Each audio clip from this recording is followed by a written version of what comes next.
Hello guys, so come back to my channel. Hindi masaya, no? Medyo nakakalungkot lang kasi sa pagbabrowse ko, so, alam niyo na social media, nakikita ko yung mga kung ano-ano dyan, curious ako, kaya pinanood ko, dahil sa kakanood ko, nalungkot ako. Yung gamer na si Fat Cat, na taga China, 21 years old, nabasa niyo naman siguro o napanood niyo yung story niya, no, na ang daming nagluksa sa pagkamatay niya kasi sobrang nagmahal siya ng bonggang-bongga talaga ang pagmamahal niya dun sa babae, knowing na yung kinikita niya, kasi syempre kumikita nga si pro gamer siya kumikita siya, tapos sinusuportahan niya yung girlfriend niya, halos lahat ng kinita niya o na ano niya na binibigay niya lahat ng halos lahat ng meron siya sa babaeng mahal niya. Tapos, nalaman niya na tomboy yata yung babae kasi yung sabi doon sa nabasa kong news tomboy yung girlfriend niya, nakipag-break sa kanya, may ibang jowa na babae din. So, parang hindi niya natanggap sa sarili niya, tumalon siya sa tulay. Namatay nga siya. Kasi ang laki ng tulay na tinalunan kung gusto niyo mapanood yun, napapanood yun sa, hindi ko na lang babanggitin. Kasi kahit saan naman, pag-search niyo Fat Cat, makikita niyo. Nalulungkot lang ako ng mga ganyang bagay na nangyayari.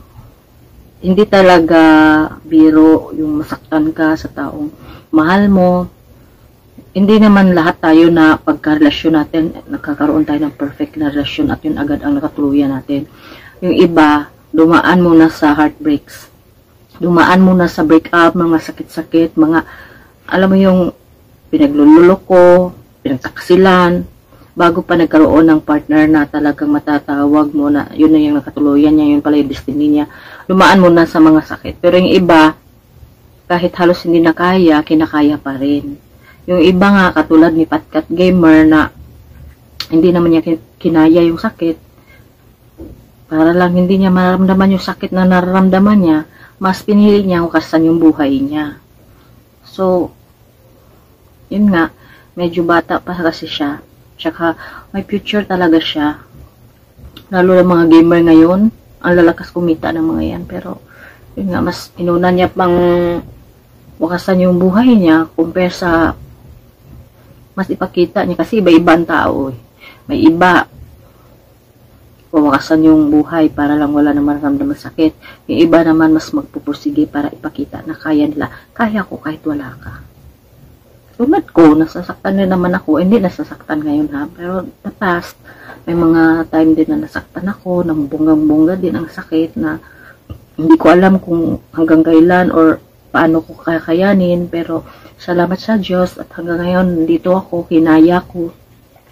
Maraming may pinagdaanan, pero sana pag sobrang bigat, paubaya nyo na lang sa Diyos, samahan nyo ng dasal at malalagpasan nyo rin lahat yan. Hindi po sagot ang pagkitil ng buhay. So yun, hanggang dito na lang po guys. Sana po mag-ingat kayo palagi, lalo na ngayon, hirap-hirap ng buhay, ang init-init pa ng panahon. At sana umulan na, tumuloy na yung ulan na, umulan kasi nakaraan, isang beses lang. Sana magtuloy-tuloy na yun kasi ang hirap ng init. Walang aircon. Char! Kaya na lang muna guys.